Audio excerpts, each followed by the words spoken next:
What's up, guys? Cole here, and welcome back to the training. This training is on background questions, okay? So what background questions to use and how to use them. It's going to be a quick training, guys. This is pretty straightforward, and it's all going to be on this Google Doc that I got over here, okay? So this is the same document that's going to have all your information gathering questions on it. As you can see, you can navigate with the outline, part one, part two of the pane, and then background.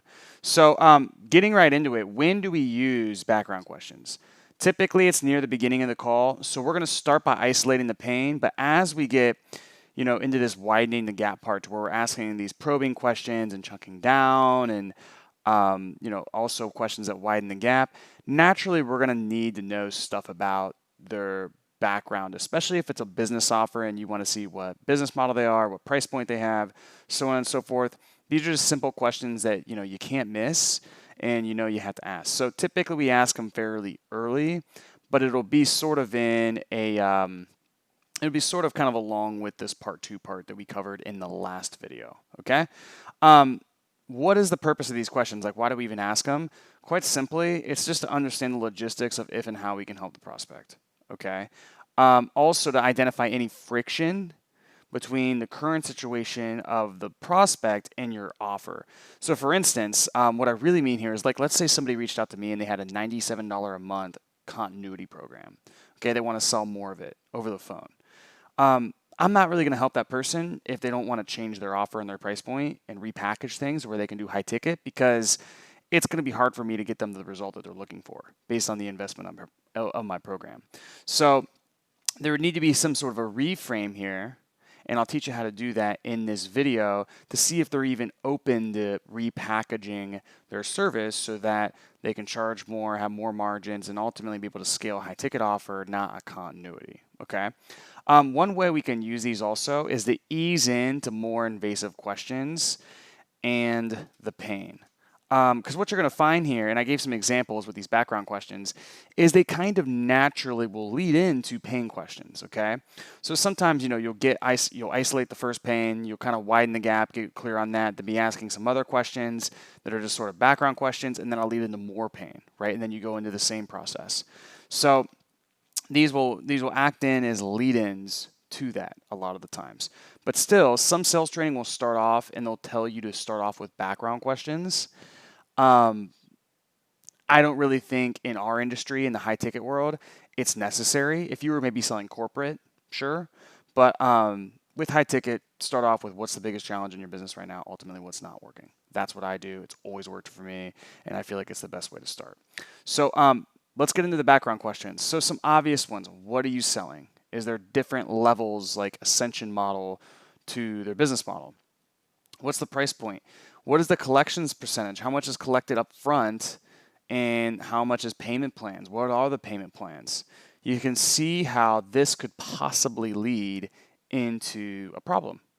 Oh man, well, yeah, it's 5K. And then I ask, well, what are the payment plans? What's the collection percentage? Oh man, it's only 25% up front. I usually do like 4 pays. So, you imagine if this client comes to me, I can probably help them get pay in fulls. Okay. That alone is something I need to get into, and I can position my solution around that later on. But it just comes from a simple background question like this. Who's your target market? Who's your perfect client? Right? So you get that first, and then when you're going into your lead generation, it's like, okay, well, earlier you said your perfect client was, so and so. How many of the leads that you got last month would you identify being that perfect client that you really want? Oh man, only 2, right? So you see how, again, segues into pain. What's the promise of your product / service, right? Sometimes you want to ask that if you don't know like what the prospects are really getting out of the offer. Sometimes you get that in the coaching world. What are you currently using or doing now for X? Okay, this is the most common one. How are you currently generating leads right now?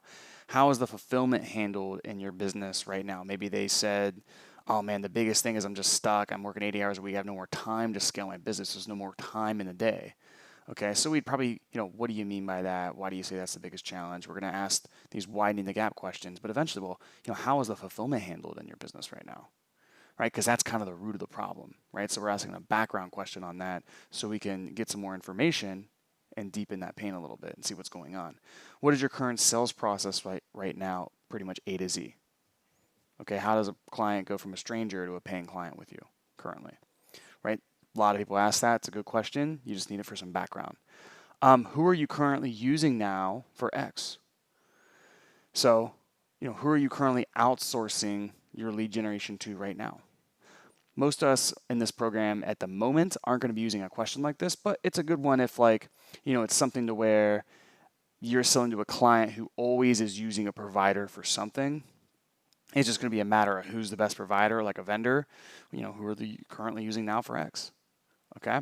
What got you involved in blank, right? What got you involved in wanting to start an online coaching business this year? Okay, and what are you currently doing now for work though, right? These are all background questions. Now, just to show you how this works, this segues into paying questions. What are you currently doing for work now? Oh, I'm a teacher. Okay, well, what do you like about that? Oh, I kind of like this, I kind of like that. Awesome, well, what don't you like about it? Oh, and then you get all this pain, right? And I understand that, and beyond even just what you said there, ultimately, what makes you want to transition into the online business full time? Oh, it's this, and it's this, and it's this. I gotcha, and I'm curious, but why now though, right? So you see how that it's like we just stair-stepped that right up to basically a cost question. Okay, so you can see how fast this can go sometimes. And this is why you can get to through your calls pretty quickly here. I just put here not background questions with these, but just so you can see how a background question can segue into paying, cost, doubt, all of these things really fast, okay? What have you tried to launch this business so far? Okay, that's again a solution-based question that you would ask in this situation. What's been your biggest struggle with it so far? Okay, again, that's a pain question. So here's another what got you involved. What got you involved in wanting to transition into a vegan-based plant diet? Maybe you're somebody who's like a plant-based eating, vegan health coach consultant. Okay, so if somebody's wanted to make a transition into doing that, well, what got you involved in wanting to transition and do this in the first place? You want to know, especially because people are moving away from pain and towards pleasure. So any sort of change/transition, it's like, well, what got you involved in that? Awesome, man. What would you say is the biggest reason that you want to change? I gotcha. Okay, well, cool. And why now though? Right? So it's again, you just stair-step it right up. What type of blank are you blank? So what type of CRM system are you using to track your sales team's current pipeline right now, right? That might be something I would use. Or if you were selling a CRM system and everybody has a CRM system, it's like everybody already has a solution. You could go into the two truths here, which is up here. Right? These are basically paying questions, and they're really good if somebody's already using a provider or a competitor similar to what you have. Okay?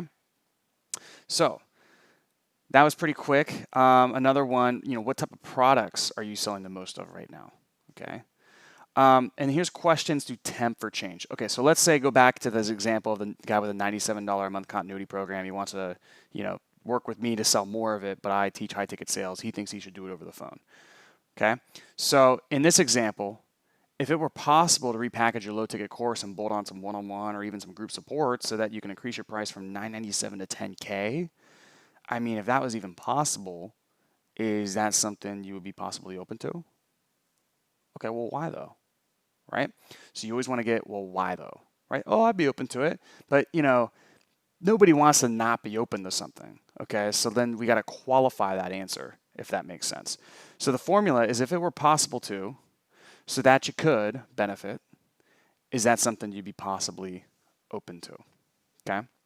If there's a way you could systematize the back end of your fulfillment so you could take more of a CEO role in your business opposed to being that kind of day-to-day technician and working all those hours, is that something you'd be open to pursuing? Okay, well, why though? Right? These why though in this one would get us right into pain again. Okay? Same thing here. Have you considered bolting on some group support to your program so you can increase the price by 3 to 5x, which will ultimately fix that issue with your margins? Right? And when you start asking people this, again, it's Socratic dialogue. So when you start asking people this, you're asking questions, but if you ask a good have you considered question, they haven't even thought of that. And so it's positioning your authority and it's providing them insight, and you're not even telling them anything. You're just asking questions. So that's it for this training, guys. You'll have this document, again, probably below this video as well as the last video, and I'll see you in the next one.